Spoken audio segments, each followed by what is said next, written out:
Kiddos and kiddettes, babes and bebettes, welcome to Professor Vaknin's horror show.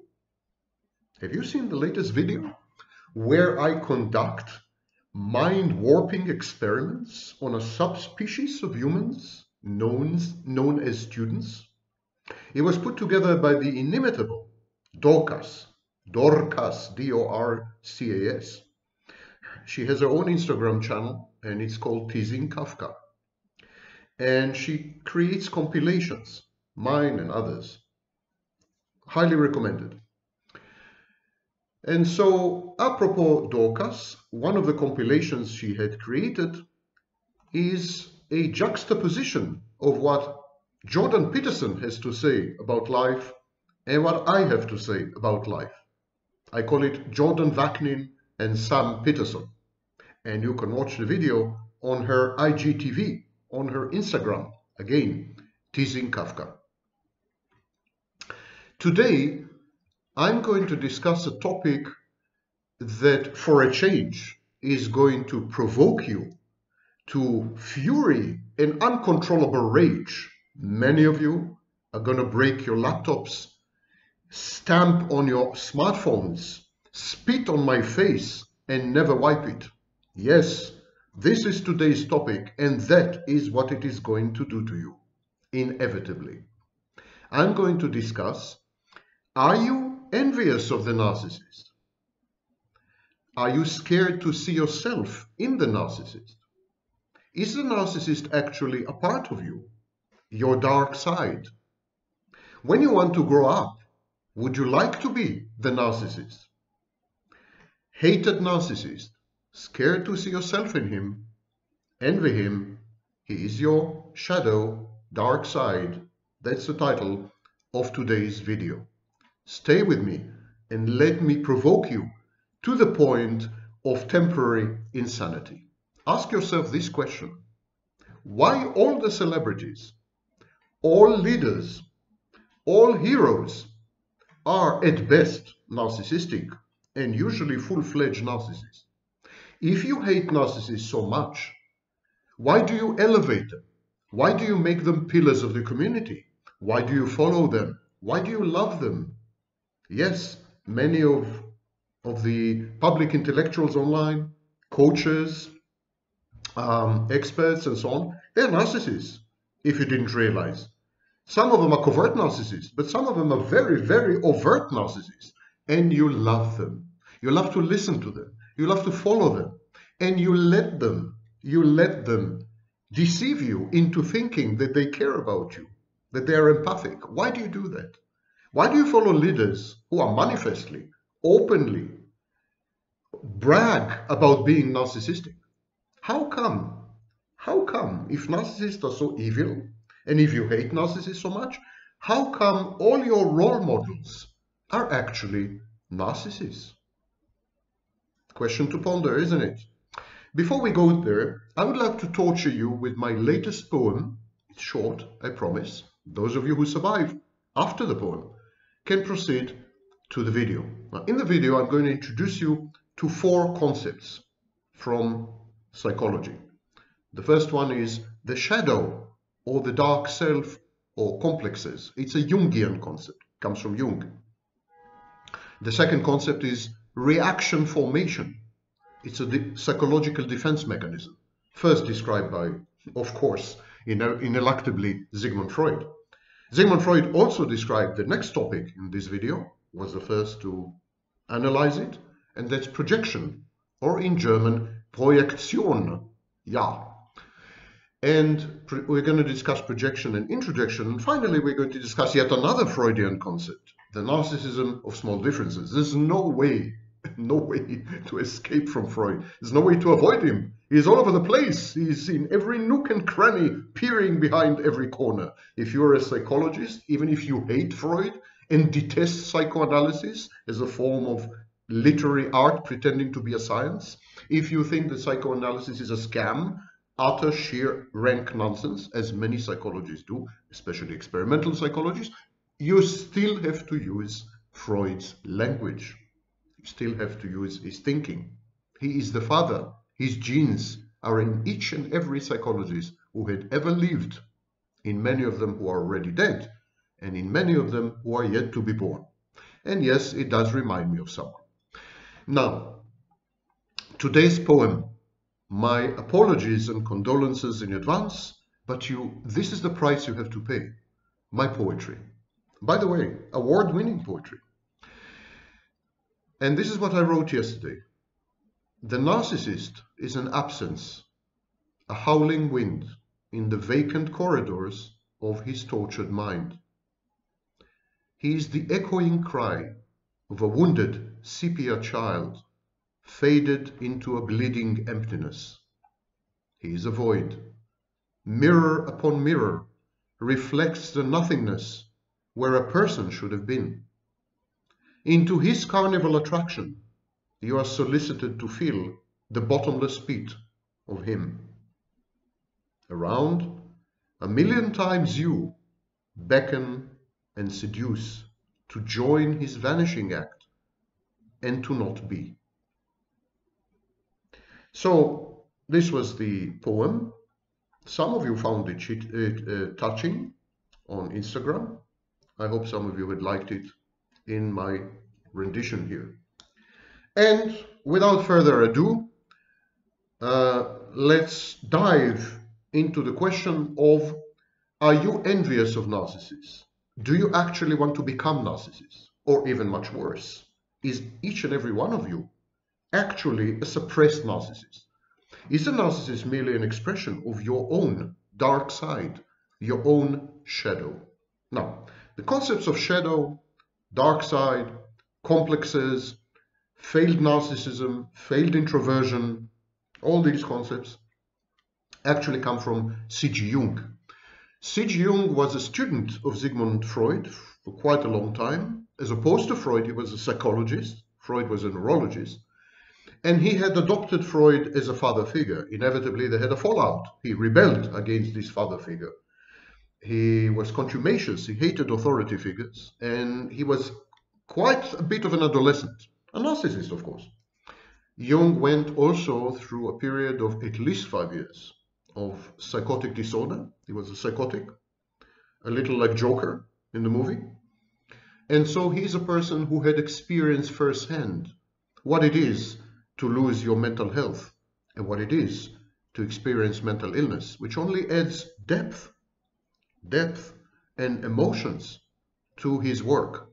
And it's a very, very amazing oeuvre, amazing opera of insights into human nature. Later in life, he again deteriorated into the occult, UFOs, witchcraft, don't ask, and he joined luminaries, other luminaries in history, such as Arthur Conan Doyle, in investigating spiritualism. He invented concepts which I find ludicrous and rank nonsensical, such as the collective unconscious. That's besides the point. Today we want to discuss his insights into what he called the shadow. And I want to encourage you to watch a video I have placed in this channel, how Jung viewed narcissism. Jung's view of narcissism is diametrically opposed to Freud's view of narcissism. Freud considered adult narcissism or secondary narcissism as a pathology, as a failure in the process of growing up and being able to relate to people. Jung regarded narcissism as a crucial element in introversion and the creation of the self. Jung also made a distinction between self and ego, which Freud didn't. So I encourage you to watch that video about the differences in the perception of narcissism between the two grandfathers of psychology, Jung and Freud. But again, let us delve into the issue of shadow, because here's the question.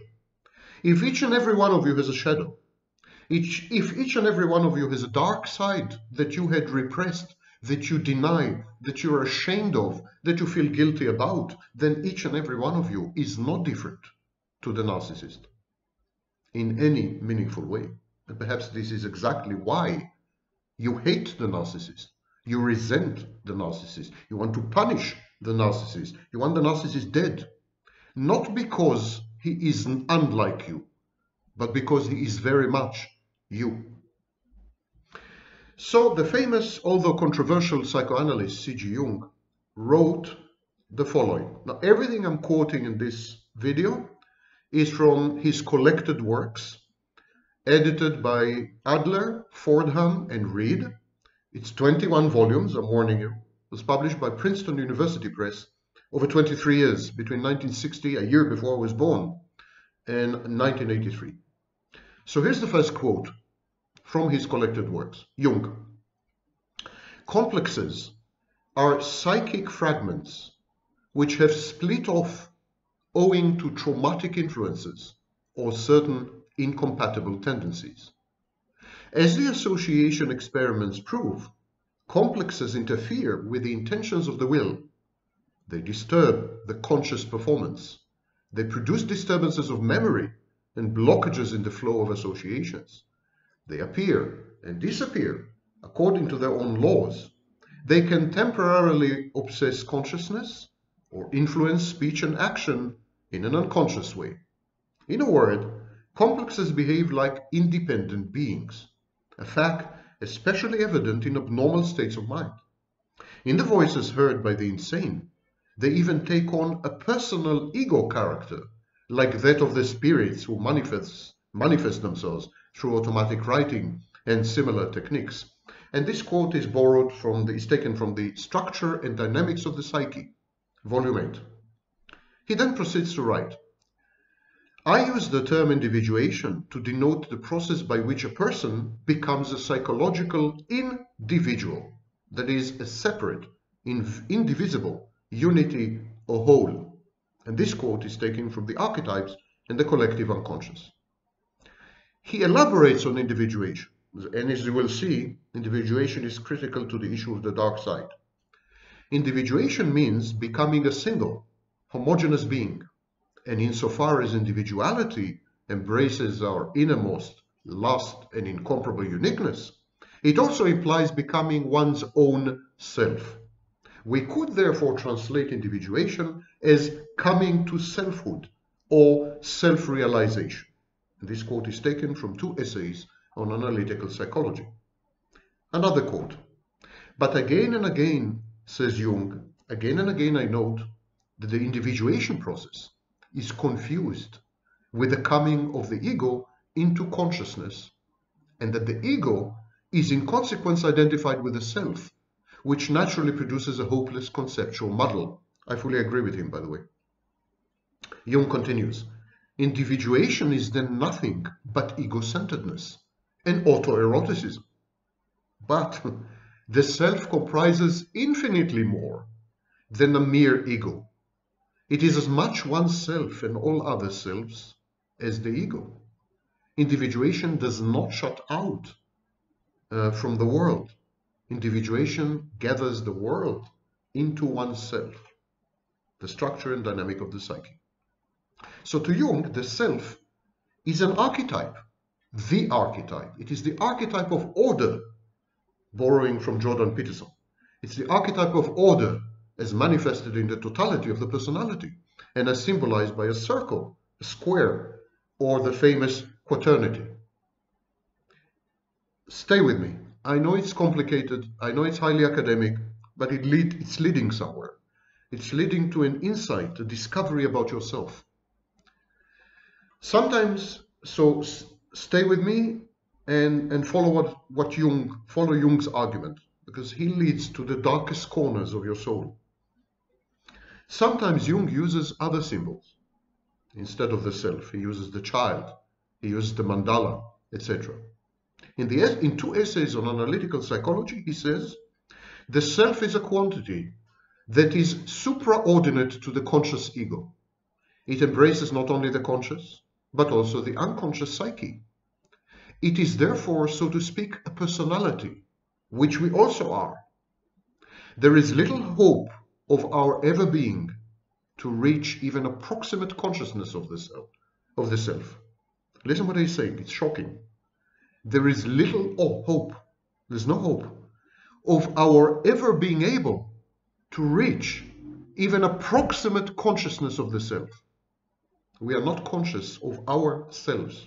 Since however much we may make conscious, there will always exist an indeterminate and indeterminable amount of unconscious material which belongs to the totality of the self. And today, having measured data input, we know how many bits we process per second. We now were able to measure input of data into the brain via bits of information. And today we know the exact number. 95% is in the unconscious. Only 5% is in the conscious. Jung intuited it. He said, the self is not only the center, but also the whole circumference which embraces both conscious and unconscious. The self is the center of this totality, just as the ego is the center of consciousness. And this is in the essay Psychology and Alchemy.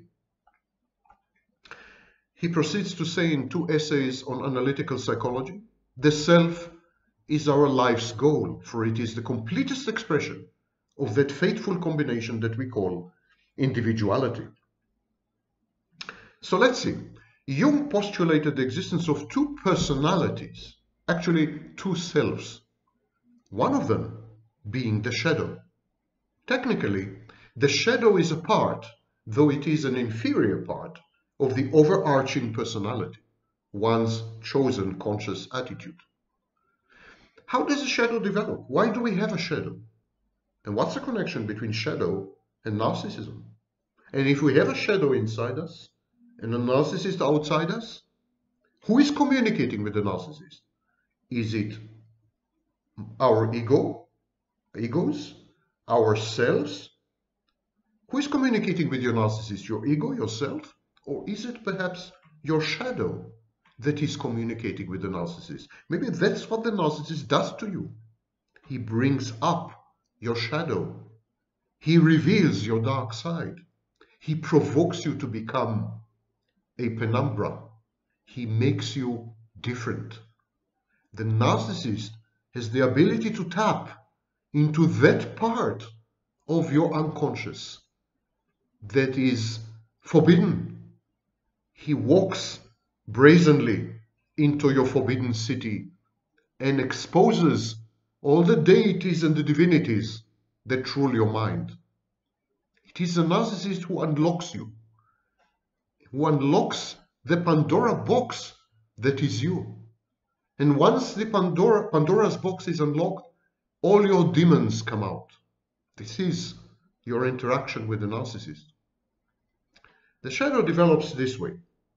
Inevitably, some personal and collective psychic elements are found wanting, inadequate, or incompatible with one's personality, one's narrative. And the expression of these personal and collective psychic elements, which are uncomfortable, rejected, not working, dysfunctional, the expression of these elements is suppressed. And they coalesce into an almost autonomous splinter personality. Jung actually was the first to suggest, not in so many words, that all of us, via dissociation of the shadow, become multiple personalities. And this second personality is contrarian. It negates the official, chosen personality, though it is totally relegated to the unconscious. Jung believes, therefore, in a system of checks and balances. The shadow balances the ego. The ego is the consciousness. The shadow is the unconscious. You put together conscious and unconscious, you get the self. This is not necessarily negative. The behavioral and attitudinal compensation offered by the shadow can, and often is positive. Jung says, the shadow personifies everything that the subject refuses to acknowledge about himself. And yet, the shadow is always thrusting itself upon the person, directly or indirectly. For instance, and he gives an example, inferior traits of character and other incompatible tendencies. This is the shadow. So what Jung says is, there's a part of you that you reject, a part of you that you refuse to acknowledge. You repress it, but you can't repress it. It's like an insurrection. It's like an insurgency. It's like a rebel movement, a freedom movement. It's a terrorist organization. It's all the time in operation. And he wrote this in the Archetypes in the Collective Unconscious. The shadow is that hidden, repressed, for the most part inferior and guilt-laden personality, whose ultimate ramifications reach back into the realm of our animal ancestors, and so comprise the whole historical aspect of the unconscious. If it has been believed hitherto that the human shadow was the source of all evil, it can now be ascertained on closer investigation that the unconscious man, that is, his shadow, does not consist only of morally reprehensible tendencies, but also displays a number of good qualities, such as normal instincts, appropriate reactions, realistic insights, creative impulses.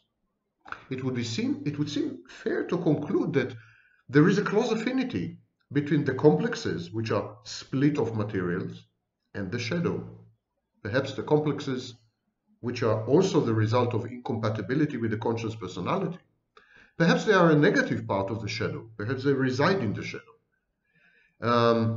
closely collaborate with the shadow in a kind of feedback mechanism.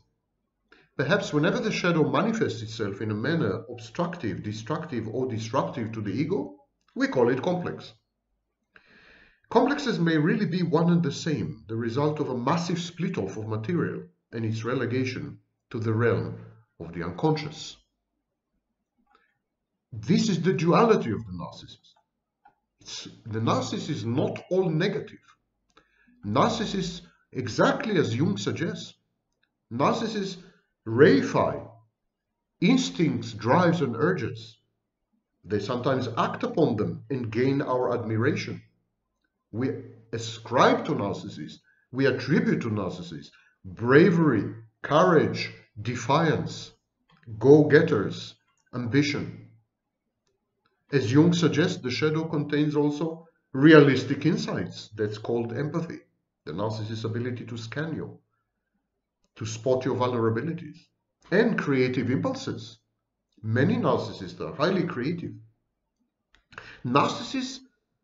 I think narcissism is a condition where the shadow did not become unconscious, but somehow intruded on consciousness. The firewall, the partition, the separation between conscious and unconscious in the narcissist has collapsed under constant stress and strain of trauma and childhood abuse.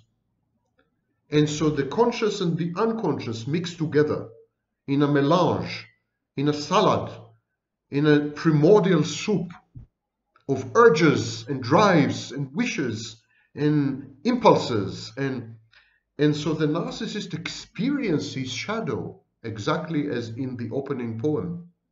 The narcissist experiences shadow and therefore denies himself, because shadow goes with denial.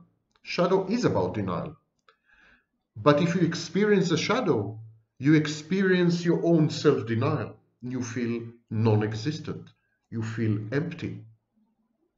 So whenever there's a person whose conscious is mixed with his unconscious, so that parts of his unconscious, the shadow, the complexes, become actually conscious, that's a rarity. That happens very rarely. And we call these people narcissists. But even so, we recognize ourselves in them. There's a distant echo, a kind of resonance, the guns of August.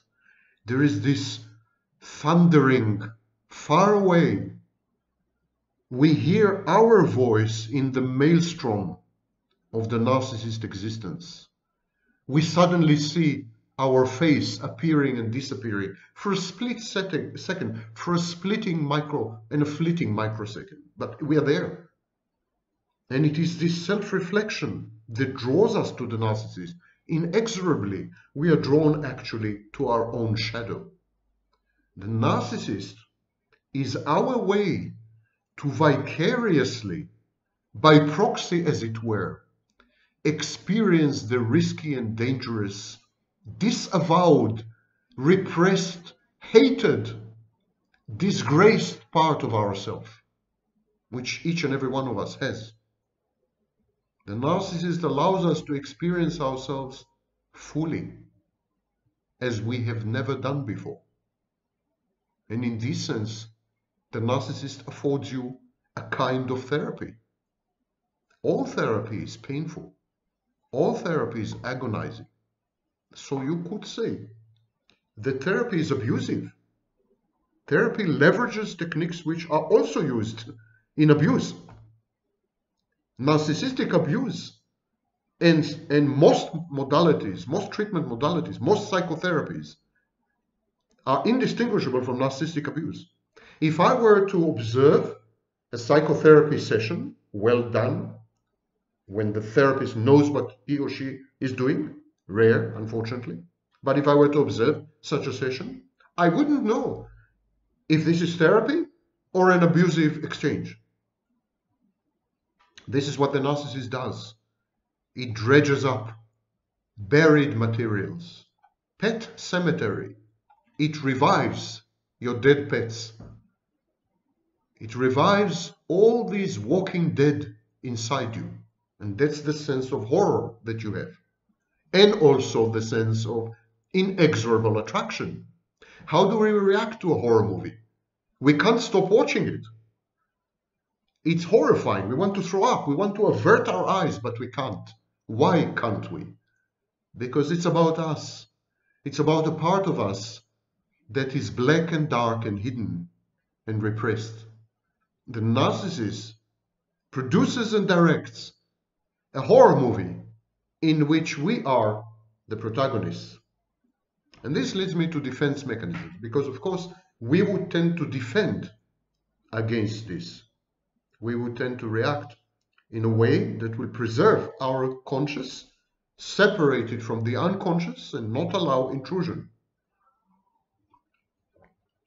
And this is one of the roles of defense mechanisms. And the second role is to reframe and interpret reality.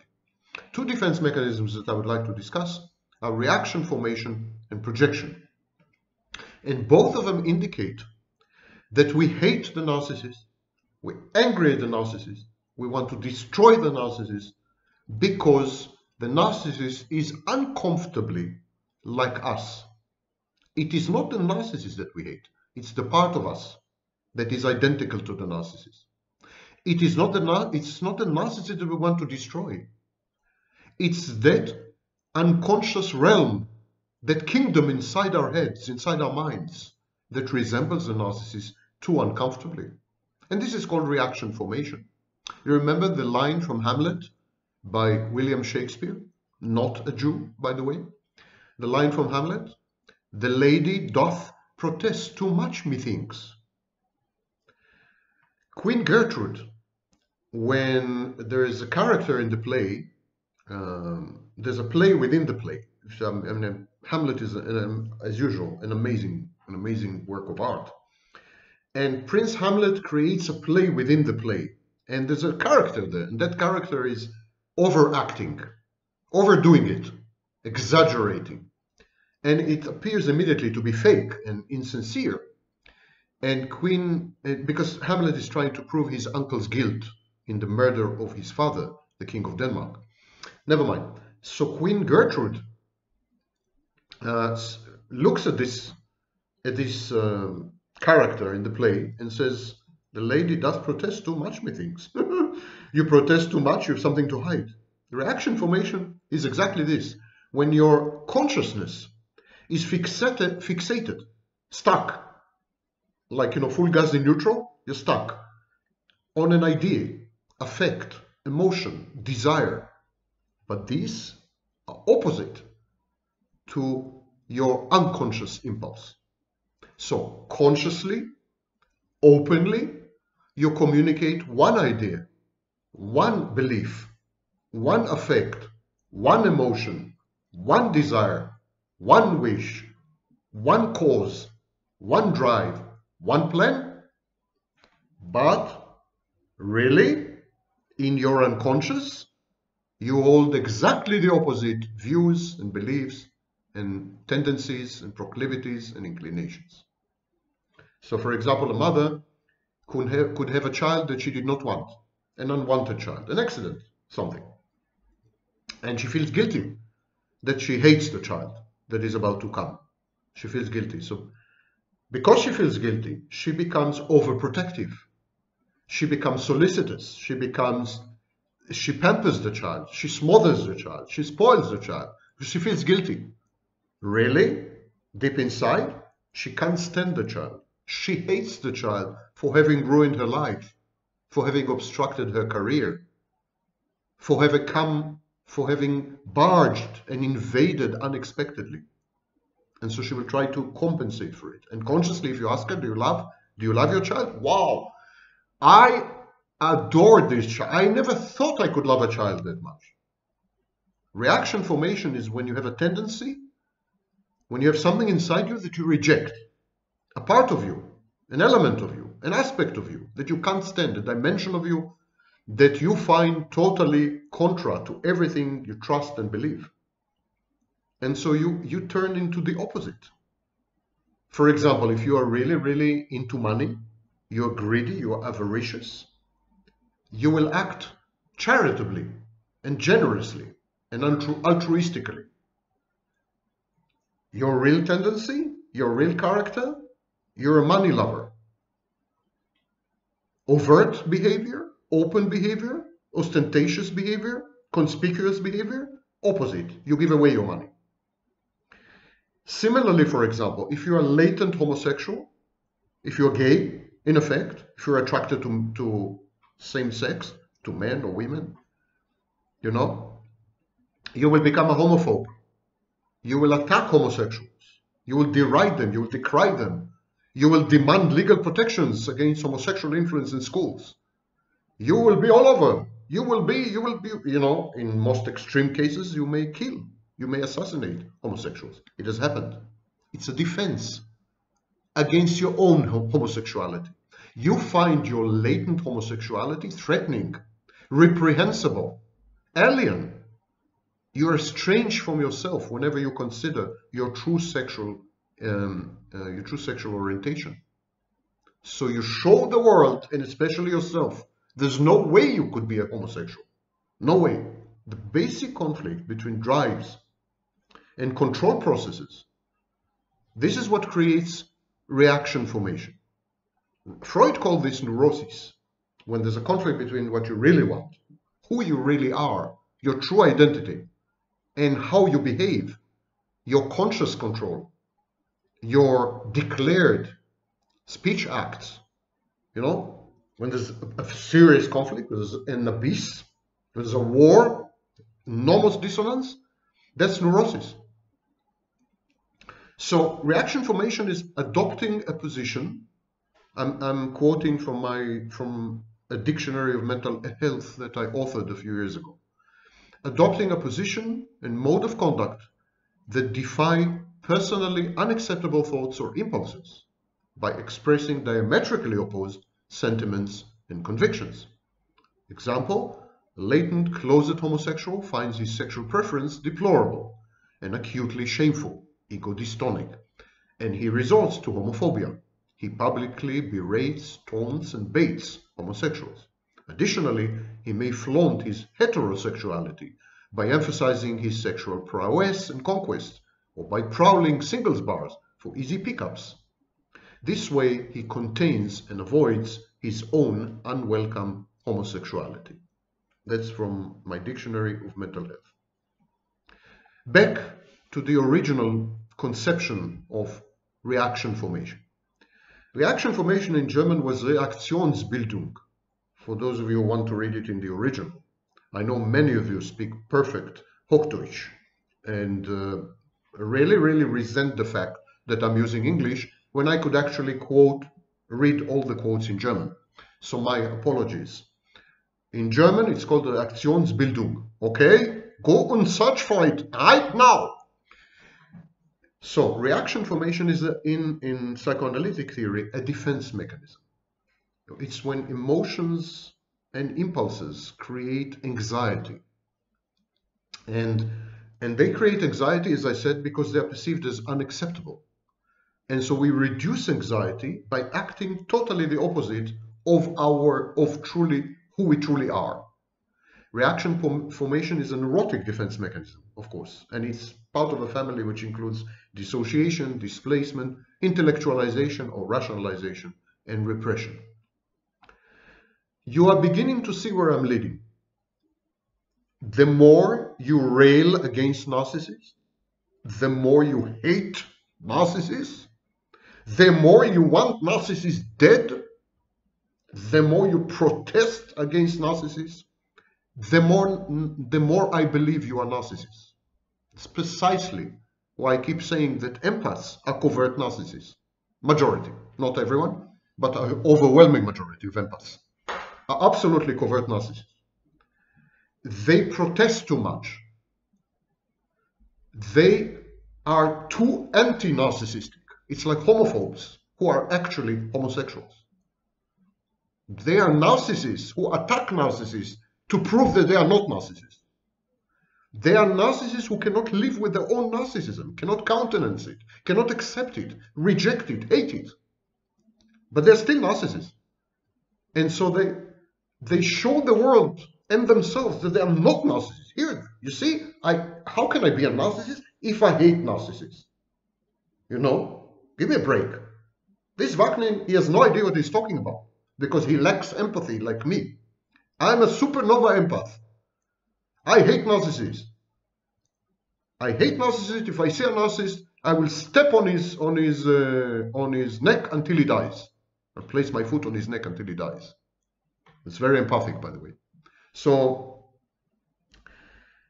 reaction formation is very common and indicates the more voluble you are, the more vociferous, the more convinced, the more dedicated, the more I believe that you are what you're protesting against. I believe that, and most psychologists do, actually. There's something called counterphobic attitude.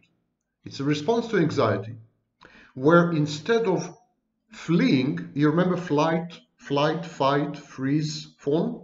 Counterphobic attitude is the fight thing. You don't freeze, you don't fly, you don't flee, but you fight. You attack the source of the fear. It's kind of reverse phobia. You actively seek the fear. And you say to yourself, if I confront my fear, if I engage with my fear, if I destroy the source of my fear, if I appear to be fearless, then I will get rid of my fear. I will have become indeed fearless. And this is what many people do with narcissists. They kind of play with fire. They poke the snake. They play games, mind games, power plays. They tease. They flirt. They are like circling the wagon.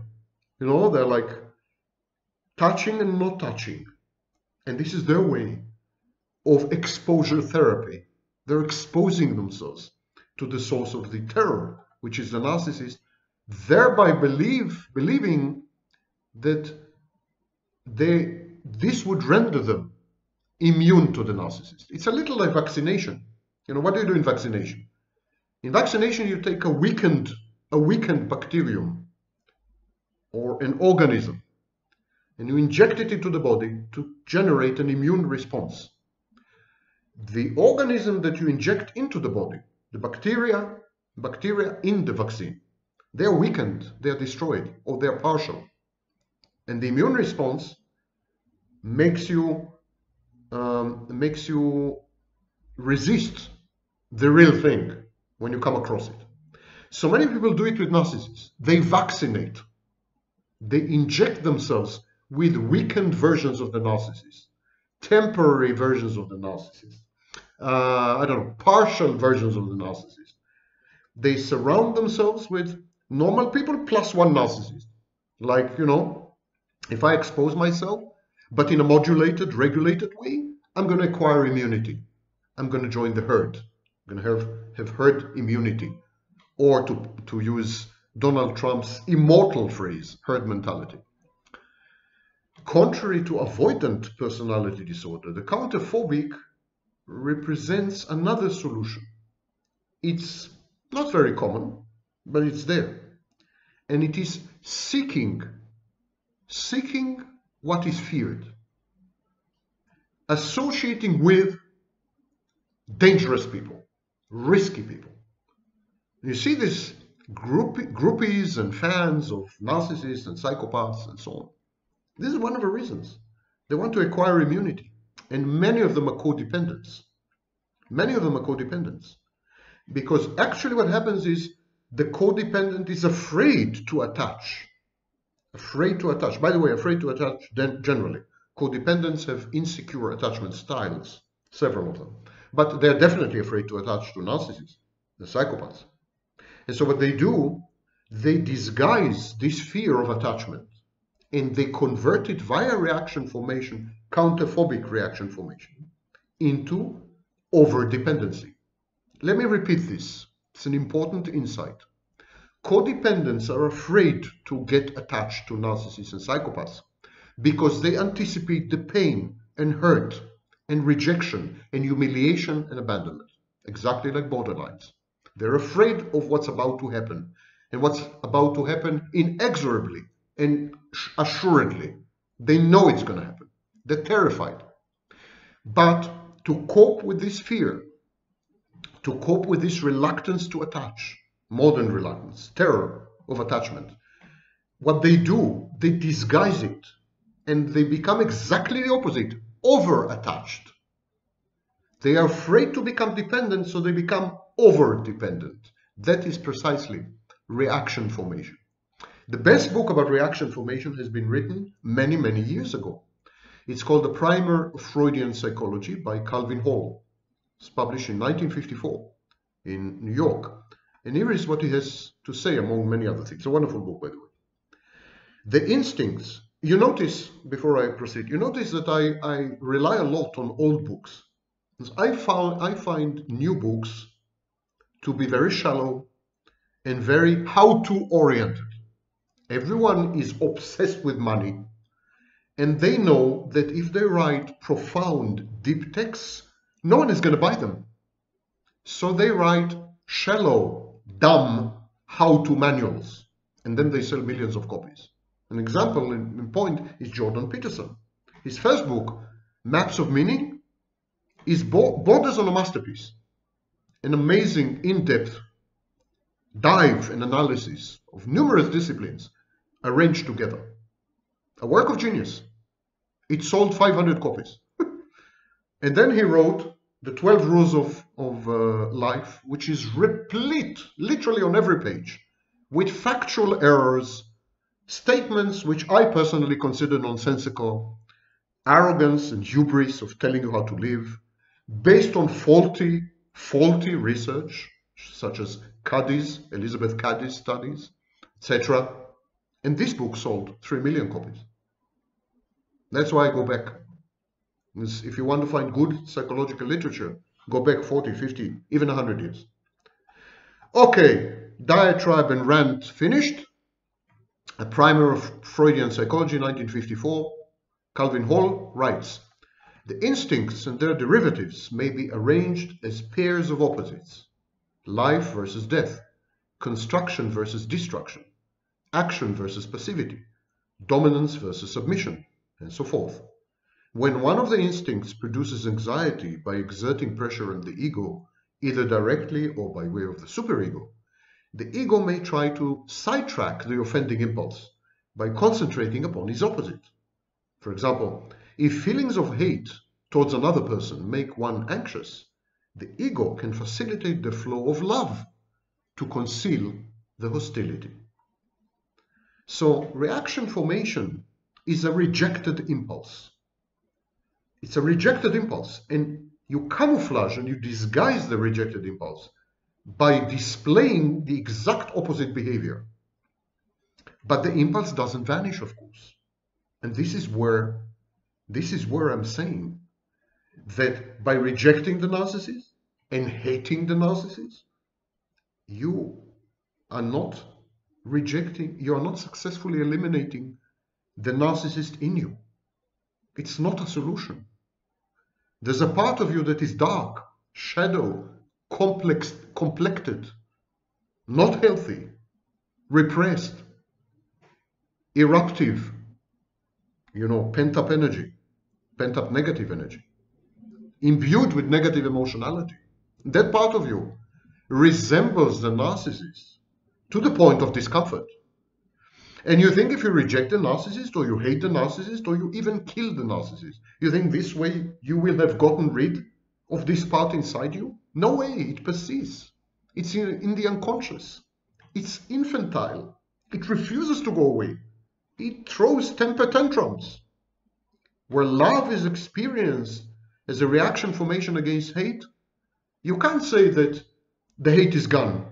It's not gone, because the original aggression is still there. Under the affectionate displays of love for humanity, there is actually misanthropy. You're using love to hide hate. You're using generosity to hide stinginess.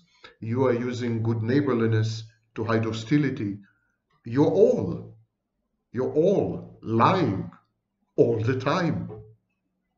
Now, many of you had written to me to say it's not true. I lie only 5% of the time. Well, congratulations. You are an honest person 95% of the time. Good to hear. You don't understand the concept of lying. Lying is not only when you sit back at home and say, tomorrow I'm going to tell John a lie. It's going to be a lie because it's not going to reflect the facts as I know them. These are rare lies. We lie in numerous ways. We lie with our beliefs, with our convictions, with our pretensions, with our behavior, in a million ways. The concept of lying, confabulation, is at the heart of modern psychology. What is psychoanalysis? Which was the first modern school of psychology. Psychoanalysis says, we lie all the time about everything, now let's find out the truth. Let's go back to childhood and find out the truth. And when you exaggerate, when you're compulsive about something, when you're inflexible, that's reaction formation. You're trying to hide something. You're trying to hide a part of yourself that you truly detest, that you abhor. You're trying to hide the narcissist inside you. Calvin Hall. Reactive love protests too much. It is overdone, extravagant, showy, and affected. It is counterfeit and usually easily detected. Another feature of a reaction formation is its compulsiveness. A person who is defending himself against anxiety cannot deviate from expressing the opposite of what he really feels. His love, for instance, is not flexible. It cannot adapt itself to changing circumstances, as genuine emotions do. Rather, it must be constantly on display, as if any failure to exhibit it would cause the contrary feeling to come to the surface. Solicitude may be a reaction formation against cruelty, cleanliness against against being dirty. Unconditional pacifism is a reaction formation against sadism. High ideals of virtue and goodness may be reaction formations against primitive object cathexis, primitive investment of emotions in primitive objects. So these ideals are not realistic values that are capable of being lived up to. Romantic notions of chastity and purity may mask crude sexual desires, promiscuity. Altruism may hide selfishness. Piety may conceal sinfulness. Apropos all the evangelical high priests who were exposed with prostitutes, group sex, and worse. Even more counterintuitively, according to this model, phobia is an example of a reaction formation. The person wants the very thing that he fears. He's not afraid of the object, he's afraid of his wish for the object. The reactive fear prevents the dreaded wish from becoming fulfilled. You want the narcissist. You wish the narcissist, but you're afraid. And your fear is a way to not be with the narcissist. It's self-preservation. Do you remember the Stockholm Syndrome? Stockholm Syndrome is when a hostage or a kidnap victim falls in love with the very person who had kidnapped him, who is holding him hostage. Her, in this case. Stockholm Syndrome is based on a real story. In the 70s, there was a bank robbery in Stockholm. Yes, bank robberies happen in Stockholm, believe it or not. And one of the bank clerks, a woman, fell in love with one of the hostage takers, the most violent of them. She fell in love with him, literally fell in love. I mean, like she called her mother and told her I'm in love, I'm going to get married after all this. I mean, don't ask. She was on television denouncing the police as being over-violent and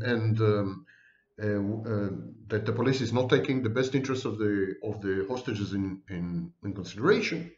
She became a hostage taker, in effect. So this is reaction formation. It's when you love the feared and the hated person. You actually hate the person, of course. That person took you hostage, restricts your freedom, kidnapped you, tortured you. You're afraid of that person. You hate this person, but you can't allow yourself to feel the fear and the hate because that person has complete power over you. So you say, okay, I love him. I love him. It's a resolution of cognitive and emotional dissonance. And there's many reports of paradoxical behavior like that. There are reports of people in Nazi concentration camps, in Auschwitz, for example, who fell in love in a way, or became admirers and fans of some of the SS officers and guards. They collected objects that were discarded by the SS officers and guards. Jewish Nazi concentration camp inmates idolized, admired Nazi SS officers and collected their personal belongings. That's the absolute manifestation of reaction formation. Let's talk about another defense mechanism, projection. The pot calling the kettle black is projection. By the way, this proverb is Spanish originally, and the English borrowed it in the 17th century. It's when you accuse another person of the very thing that they accuse you of.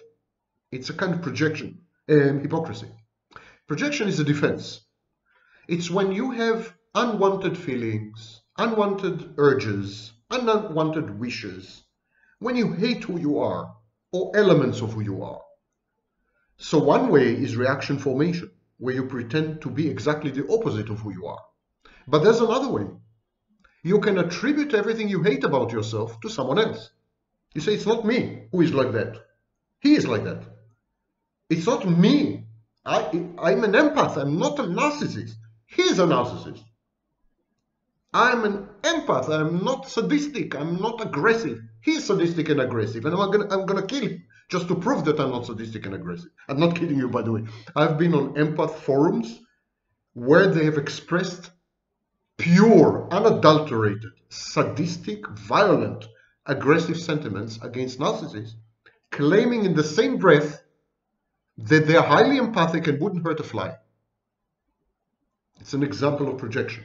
It's when you take the part of you that you disown, the part of you you can't accept, and you throw it, you project it onto someone else, hoping that it will stick somehow. And then you say, it's not me, it's him. I'm not abusive, he's abusive. I'm not a narcissist, he's a narcissist. I'm very generous, he's stingy. It's an individual that is threatened by something and externalizes the threat. For example, when you're angry, then you would say, well, he's angry at me. He's hostile to me. I'm not angry. I'm not hostile, I'm okay. He's the one. From my mental health dictionary, I'm quoting. We all have an image of how we should be. Freud called it the ego ideal.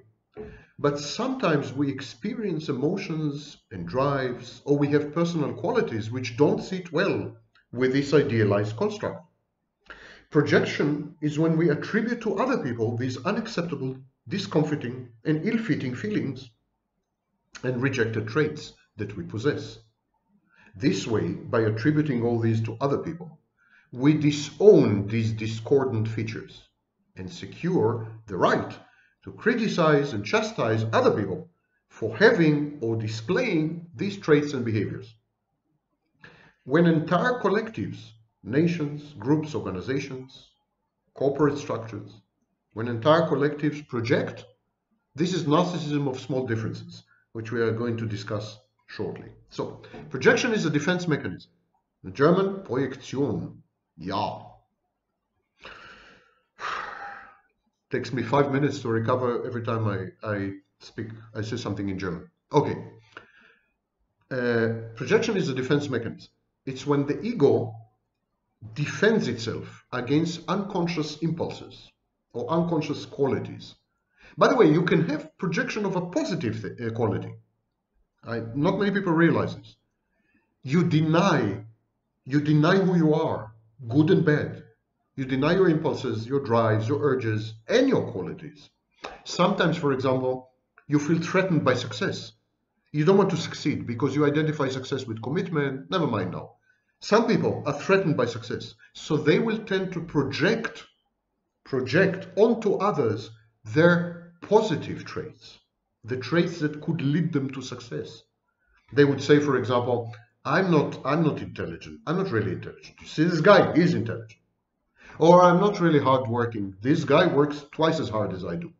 This is projection, denying the existence of some things, some qualities, some impulses, some urges, some drives, some behaviors, some beliefs, some denying all this in yourself and attributing it to someone else. So if you're a bully, it's a vulnerability. Bullies are vulnerable people. They try to cover up for their vulnerability by becoming bully. That's reaction formation. But at the same time, bullies would say, everyone here is vulnerable. They're projecting their own vulnerability onto other people. Or you could shift blame or shame dump. It's called shame dumping. Victim shaming. These are all processes of projection. And projection is intimately linked with another process called introjection. Never mind all that right now. There's been a voluminous correspondence between Sigmund Freud and everyone in the universe, but Sigmund Freud and Wilhelm Fliess. And later there was Carl Abraham and Sigmund Freud's own daughter, which was a brilliant psychoanalyst and child psychologist, Anna Freud. All these people were debating how to fine-tune projection, how to exactly understand it. For example, does it apply only to thoughts, motivations, desires, and feelings? Does it apply only to things that the person cannot accept as one's own? Only to things that are rejected by the person? Do you have to place these things in the outside world and to someone else, or can you have internal projection? When the ego repudiates something, it's split off, and then you can take it and project it onto another. But is it possible to split it off and leave it inside somehow and still call it projection? There were many debates. It seems that in the case of narcissism, there's a lot of projection going on. People are projecting their own narcissism and their own abusive traits and behaviors onto narcissists. I am not invalidating the experience of falling prey to a psychopath or falling victim to a narcissist. Ladies and gentlemen, I coined the phrase narcissistic abuse in 1995. So don't tell me that I don't recognize the victim suffering. I invented the victim suffering. I gave it a language. Still, I'm saying many victims project. People resent and reject the narcissist because they're narcissists or narcissistic. Projection doesn't take place arbitrarily. Freud himself said it. He said that what happens is we scan and we find someone who resonates with us, and then we take the part we reject in ourselves and we project it onto him. There has to be some resonance between you as a projector and the recipient of your projection, which is the projectee. If you're projecting your narcissism onto the narcissist, you have to be narcissistic. And that leads to projective identification, where you actually force the person to behave in a way that you accept. Melanie Klein regarded idealization as projection, which is a brilliant insight. She said, there's no difference, she said, between idealization, devaluation, and projection. They're all the same family. What is idealization? It's when you take the positive traits in yourself, things you would like to see in other people, and then you attribute them to other people. You want to feel that you're empathic, that you're caring, that you're compassionate, that you're a good person. You want to see this in people around you. So you idealize them. You want to believe that you're a genius. But it's haughty and arrogant to say this, so you reject it. Instead, you would tend to convert someone into a genius in your own eyes. You tend to idealize someone as a genius. Your own conscious is projected. Conscious is a very nagging, unpleasant, discomforting, sometimes painful thing. Sometimes ominous, threatening. And so what you do, you project your conscience, for example, onto an authority figure, a policeman, a judge. We outsource our conscience. The law is a form of projected conscience.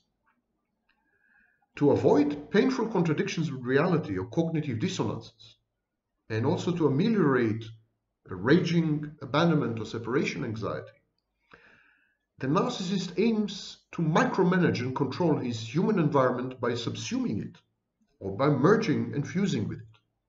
And this is not different to what you are doing as codependents. You're doing exactly the same.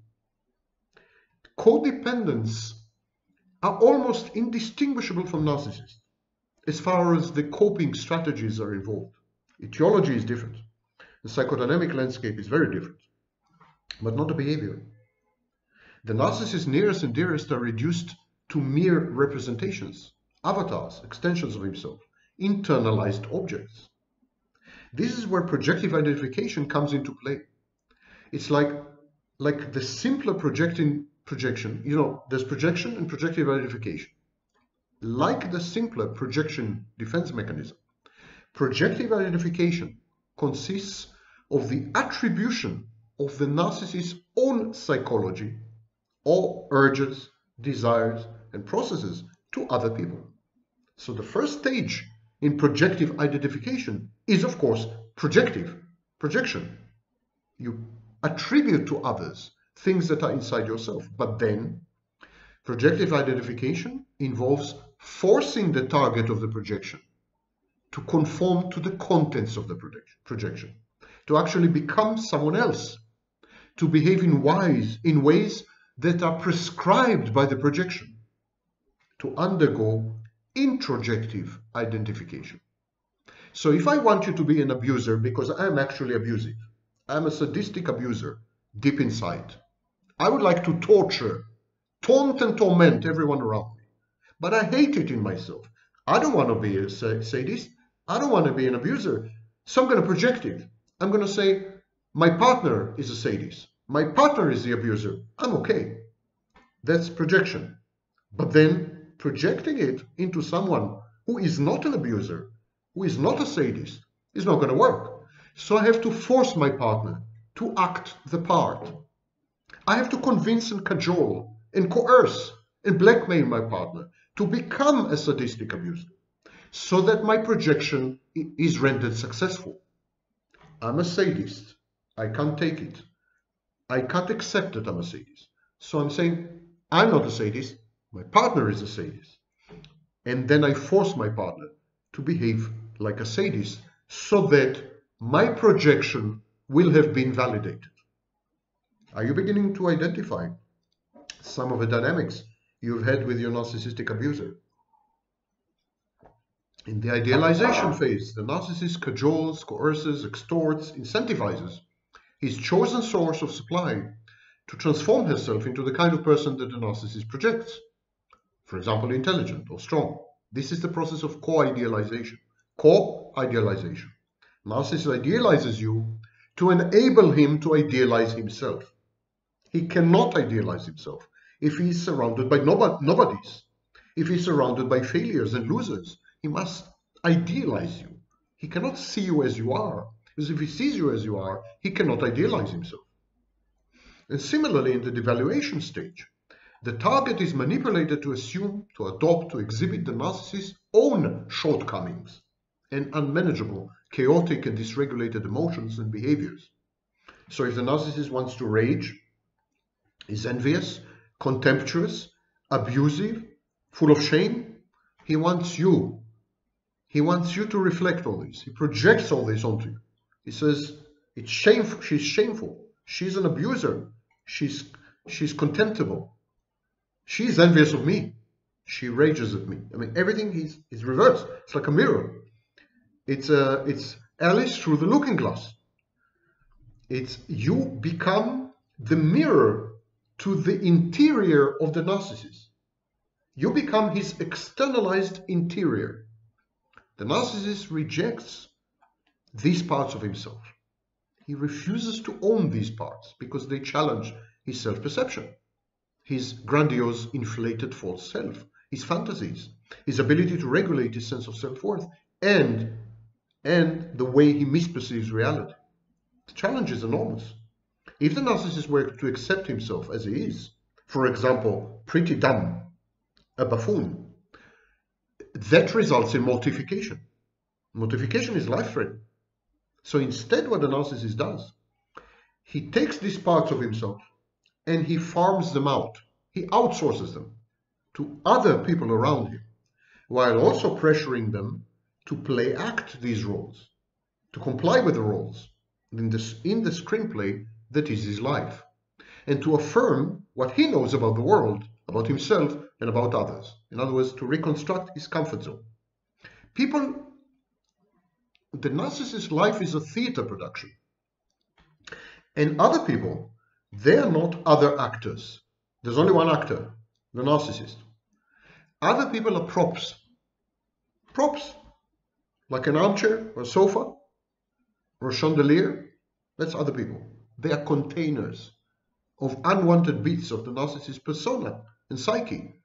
They are constant reminders of his superiority and magnanimity, because what he had done, he had taken all the inferior things, all the rejected things, all the dark things, all the disgusting things, all the unacceptable things, and he sliced them off and he threw them away. And now he's perfect.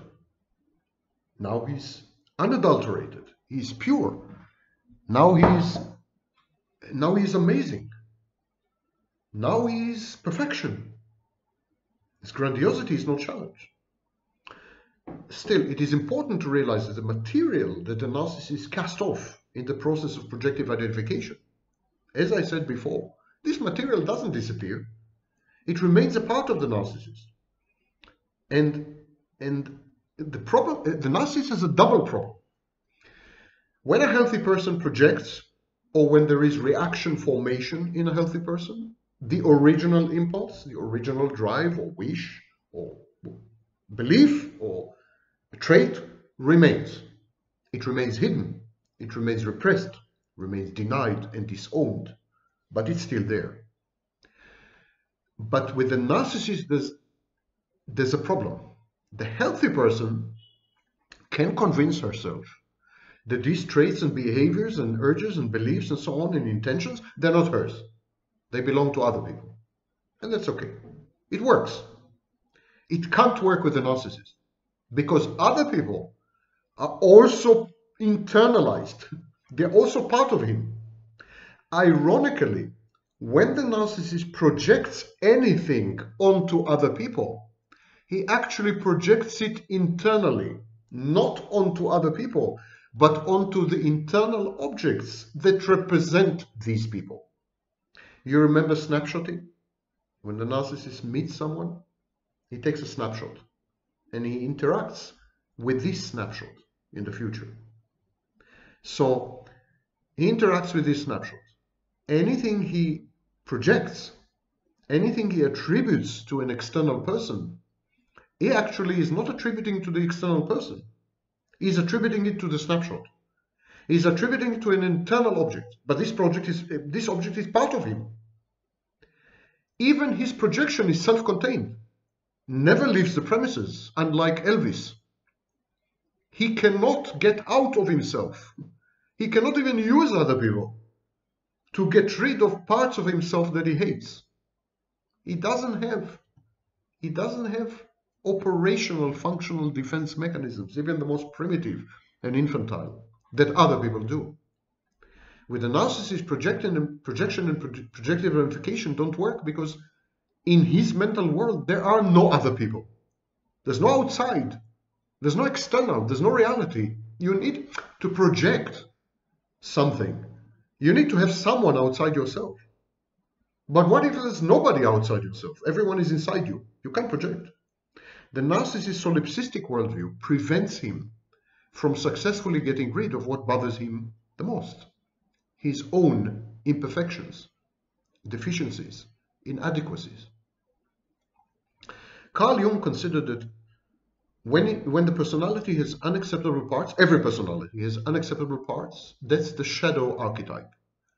And he said that it is the shadow that is likely to give rise to projection. And remember Marie-Louise von Franz, the love of my life, could have been, had we met. She wrote Puera Eternus. Her view of projection is a bit different. It's wherever known reality stops, where we touch the unknown, where we project an archetypal image. Jung wrote, all projections provoke counter-projection, when the object is unconscious of the quality projected upon it by the subject. So there's a resonance of unconsciousness. There's projection, and then there's a recipient or the target of the projection.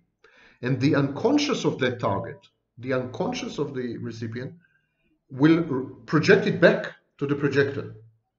It's a kind of mutual projection or mutual acting out.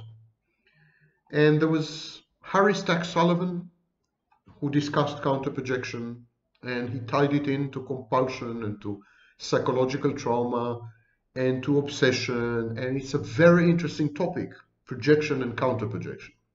In the context of narcissism, you keep saying, for example, I saw online self-styled experts and so on keep saying the narcissist projects. No such thing. You project together. He projects and you counter-project, exactly like idealization. It's not only the narcissist, there's co-idealization. The narcissist idealizes you and himself simultaneously. He projects onto you and you project back to him.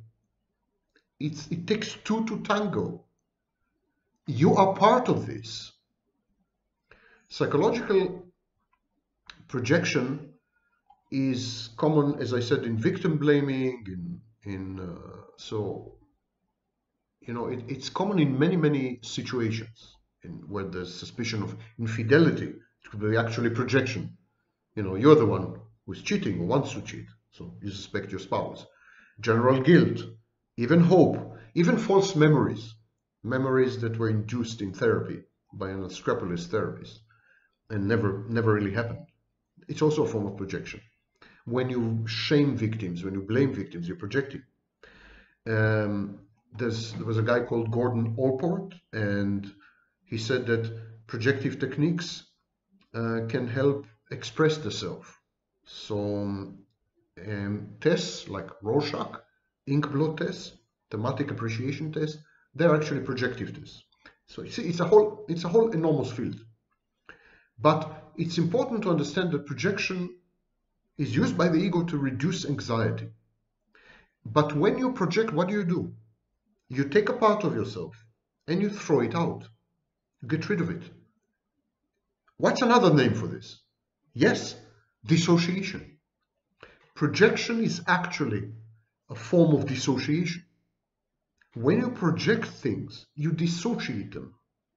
You forget about them in yourself because you see them in others. If you are the one who wants to cheat on your wife and you suspect her of cheating, that's projection.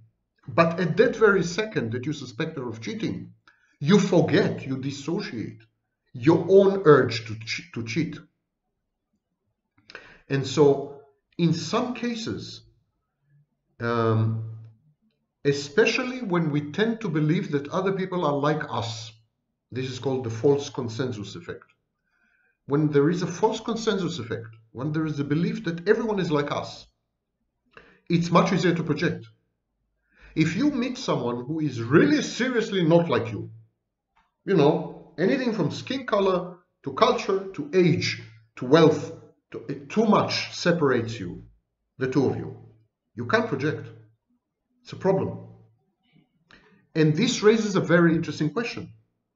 The narcissist projects on you, but it's not possible to project unless there's an enormous similarity between the person who projects and the recipient of the projection. In other words, the narcissist judges you to be very similar to himself. And the narcissist is very good at reading people. It's called empathy. So is the narcissist wrong?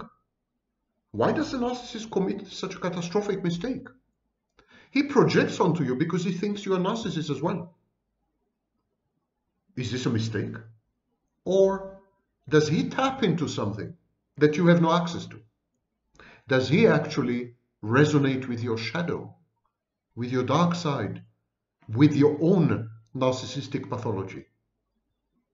Is not the very fact that the narcissist is able to project proof that there is a part of you open to this projection, part of you that resembles the narcissist uncannily?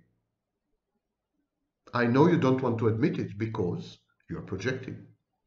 If you're saying right now, Sam Vaknin is a narcissist, of course he would say this, you're projecting. It's a defense.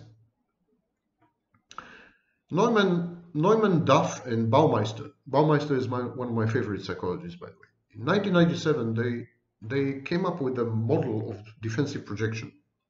They say that repressors, people who repress, try to suppress thoughts of their own undesirable traits, and these efforts make the trait categories highly accessible, so that they are then used all the more often when forming impressions of others.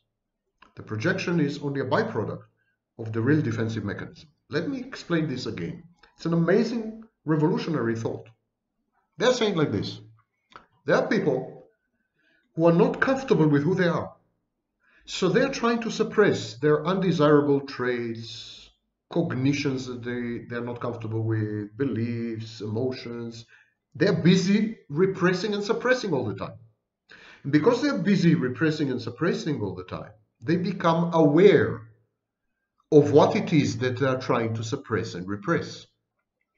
And because they are becoming more and more intimate with these parts that they are trying to suppress, repress, and deny, and disown, they become intimate with these parts. So it's easier for them to use these parts to project onto others. In other words, there's a process of natural selection. The more we try to suppress or repress or deny or disown certain parts of ourselves, the easier it is for us to attribute these parts to other people. This would indicate that victims of narcissistic abuse probably are somewhat more narcissistic than usual. We need to study this possibility. And of course, ultimately, narcissism of small differences. It is common to believe that the more marked the differences between people, the more pronounced the resultant hatred. So if you are very different to someone, you're much more likely to hate that someone, to resent and to reject that someone. So Freud gives the example that when there are big differences between immigrants and citizens, there is a resultant anti-immigration or racism. So white Frenchmen, Americans, Dutch hotheads, they all attack black people. Different. The self-proclaimed liberal white often harbors implicit racism, implicit bias, unconscious racist attitudes. But this is only half the truth. The ugliest manifestations of racism, up to genocide, are actually reserved to immigrants who look, act, and talk like us. The more these immigrants try to emulate us and imitate us, the harder they attempt to belong to us, the more ferocious our rejection of them. Let me repeat this. Immigrants who are like us, look like us, share our values, and try to belong successfully provoke us much more than immigrants who have nothing in common with us, who are totally different to us, visibly or otherwise. Freud coined the phrase narcissism of small differences in a paper titled The Taboo of Virginity that he published in 1917. Referring to earlier work by British anthropologist Ernst Crowley, Freud said that we reserve our most virulent emotions, our aggression, our hatred, our envy, towards people who resemble us the most. We feel threatened not by the other, with whom we have little in common. We feel threatened by the nearly we, the people who mirror, reflect us, and are exactly like us. The nearly he, the nearly we, they imperil the narcissist's selfhood. They challenge the narcissist's sense of uniqueness, perfection, superiority, the fundaments of the narcissist's sense of self-worth. If the narcissist is confronted with someone who is very different to him, he can always safely claim superiority, difference, distinction. But what if he is confronted with someone who is a carbon copy, a clone of the narcissist? It's very difficult to claim to be different or to be superior. When the narcissist comes across someone who is like him, it provokes in him primitive narcissistic defenses. It leads him to adopt desperate measures to protect, preserve, and restore his balance. This is the Gulliver array of defense mechanisms, if you wish. There are Lilliputians, there's Gulliver. Gulliver is unlikely to react badly to Lilliputians, to midgets, to dwarfs. But Gulliver will react very badly if he were to encounter another giant on his turf. The very existence of the nearly he, the similar, constitutes a narcissistic injury. The narcissist feels humiliated, shamed, and embarrassed to not be special, after all, and he reacts with envy and aggression towards this source of frustration. In doing so, in attacking the person who looks like him, who acts like him, who shares his values, who has the same intelligence. So in attacking this kind of people, the narcissist resorts to splitting, projection, projective identification.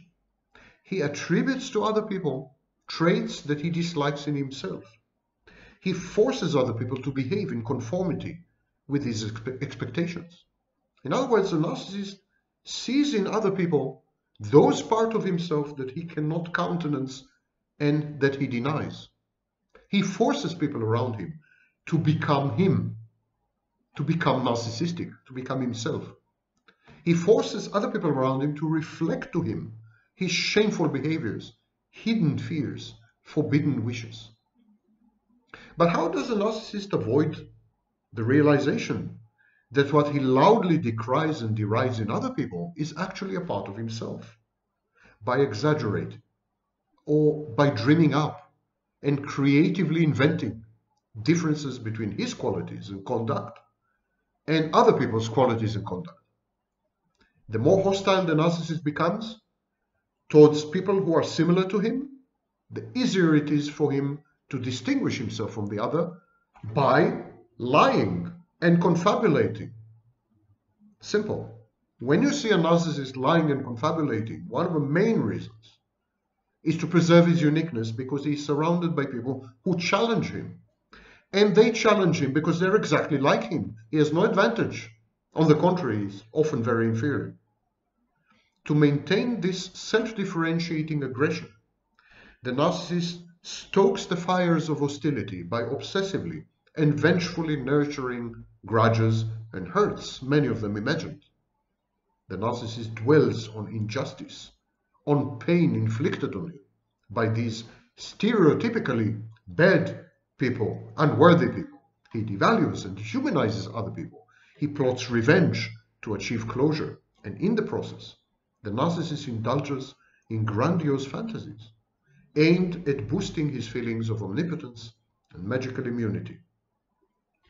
In the process of acquiring an enemy, an adversary, the narcissist blocks out information that threatens to undermine his emerging self-perception as righteous and offended.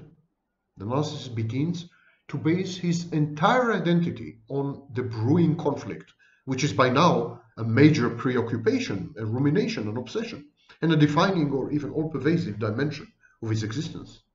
Narcissists thrive, flourish in conflict and with an identifiable enemy. Very much the same dynamic applies to coping with major differences between the narcissist and other people. Narcissist emphasizes the large disparities while transforming even the most minor ones into decisive and unbridgeable differences. Deep inside, the narcissist wants to be different. He's continuously subject to a knowing suspicion that his self-perception is wrong, that he is not omnipotent, not omniscient, not irresistible, that he is flawed, that his narrative is confabulated and unrealistic. Narcissist is Thomas the Doubter. He doubts himself all the time. When he's criticized, the narcissist actually agrees with the critic. That's the problem. In other words, there are only minor differences between the narcissist and his detractors and critics. But this threatens the narcissist's internal cohesion. And so the narcissist erupts with wild rage at any hint of disagreement, resistance, debate, or criticism. And similarly, intimacy. Intimacy brings people closer together. It makes them more similar. They share something. They have something in common. There are only minor differences between intimate partners. The narcissist perceives this intimacy as a threat to his sense of uniqueness. He reacts by devaluing the source of his fears. The mate, the spouse, the lover, the partner, whoever tries to get close to him. Getting close to the narcissist is making the narcissist common and average and knowable. The narcissist is divine, cannot be known, cannot be approached. The narcissist reestablishes the boundaries and the distinctions that were removed by intimacy by destroying the intimacy. And so restored, he is emotionally ready to embark on another round of idealization. And this is what Freud called the approach avoidance repetition compulsion. In a study titled War and Relatedness, published by the National Bureau of Economic Research, the authors Enrico Spolaore, Romain Vatsiag, Jesus, concluded, I'm quoting, the degree of genealogical relatedness between populations has a positive effect on their conflict propensities, because more closely related populations, on average, tend to interact more and develop more disputes over sets of common issues. Populations that are genetically closer are more prone to go to war with each other, even after controlling for a wide set of measures of geographic distance and other factors that affect conflict, including measures of trade and democracy. None of what had happened to you with the narcissist would have happened had you not been really, really similar. Sorry to break the bad news.